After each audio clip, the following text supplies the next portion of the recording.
Hey, Bobby Manning here. Welcome to the Garden Report edition at home because of some technical difficulties at the Garden, but we'll make it just as good here with a segment on Jaylen Brown and some interesting comments he had after tonight's game. A phenomenal one for him, where he scores 31 points, keeps the turnovers low at 2, and dishes 4 assists for that nice 2-to-1 ratio on 13 of 18 shooting.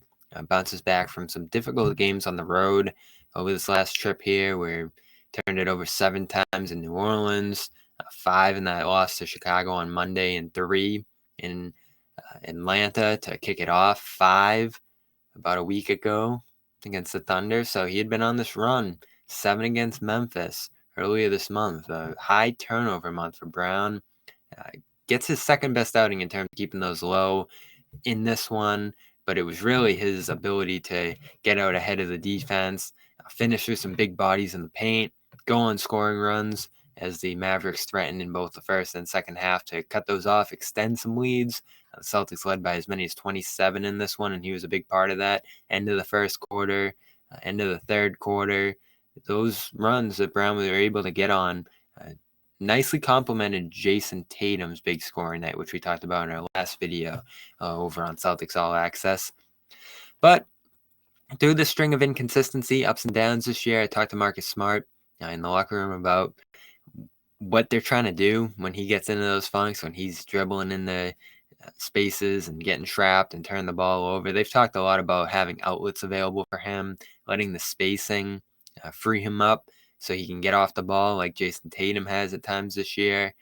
But Brown admitted after this game that some off the court stuff has impacted his play as well. Here's what he had to say about this turbulent month. A lot of the turnovers that I had just been careless with the ball, being lackadaisical, and just having more of an emphasis of being focused throughout the duration of the game.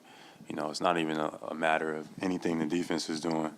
It's just, me not even just being too careless. So, going forward, just focusing more on what's in front of me. There's been a lot of stuff going on, outside of basketball, and just focusing more on what's in front of us and taking care of the ball and helping us win games is my emphasis right now. You've talked a little bit about how some stuff off the court can impact you on the court. How do you try to manage that? 'Cause you've mentioned that a few times. You do the best you can and balance everything. Regardless of what you say. Some people are gonna disagree or already form an opinion. So, you just come out, you do what I've been doing, trying to uplift my community, spreading kindness, spreading love, trying to be, the best version of myself, but also help any and everybody around me. That's what I've been since I came into this league, and that's what I'm gonna continue to do. So, just focusing on that, and then taking care of basketball, and everything just falls in line. So, of course, the latest incident, which we hit on briefly, Josue Pavone reported on when he was out in Chicago on Monday, was the energy tweet in reference to the Black Hebrew Israelites group that was marching outside of Barclays Center on Monday, marking Kyrie Irving's return from his 8-game suspension and invoking some anti-Semitic lettering outside the event on his behalf. Irving didn't comment on it. Brown did, following up that tweet pretty quickly with one saying that he mistook that group for the Omega Psi fraternity, which also wears some purple gear as part of their organization. Omega Sci-Fi actually tweeted out after that. I saw that they, actually backed up Brown's sentiment after about being happy to see Black people coming together and supporting Irving's return. He said he didn't agree with all the things that group was supporting outside of the event, but to clearly try to separate himself from them and say that this was, example of him just commenting too quickly on it and not having his reading glasses on. Now, I don't totally love that response, not dancing around, denouncing them, or fully separating himself from them, saying, yeah, it's almost Kyrie-esque, saying I agree with some things and not other things. But Brown said, I'm not going to let people craft how I feel about this and, um, distract from Irving's return. It was kind of a hard quote to parse, but Brown, who has been part of the process of getting Irving back to the floor in his role as NBA Players Vice President, has definitely had a busy few weeks here in terms of off-court issues. Certainly, he's very involved in his own education initiatives, the clothing line, and all the different things that he does off the floor.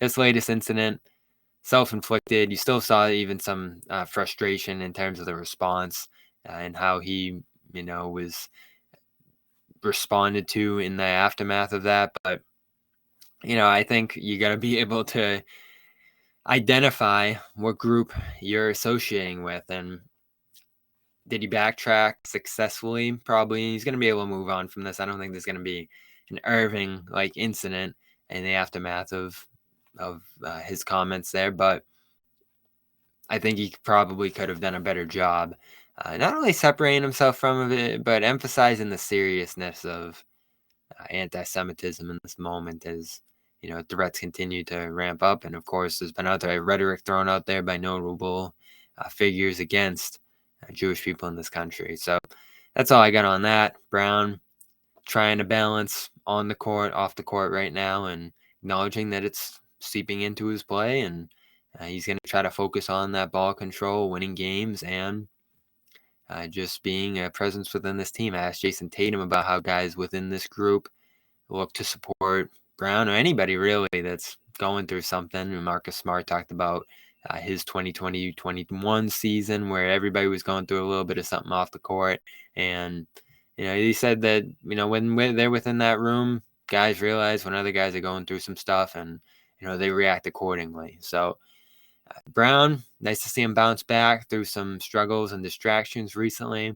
And they're going to move on to an imposing Kings offense that can definitely hang with these Celtics more than any other team that they've seen so far through the schedule. And that's going to be a fascinating matchup.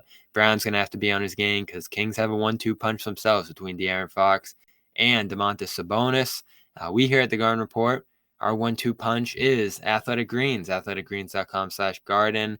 5 free travel packs of their great powder, vitamins, minerals, adaptogens, probiotics, and more, as well as a year's supply of vitamin D immune boosting when you head over to athleticgreens.com/garden and calm.com/garden gets you 40% off a premium subscription of sleep sounds, meditation, yoga, and more when you head over there. That's calm.com/garden, 40% off a premium subscription.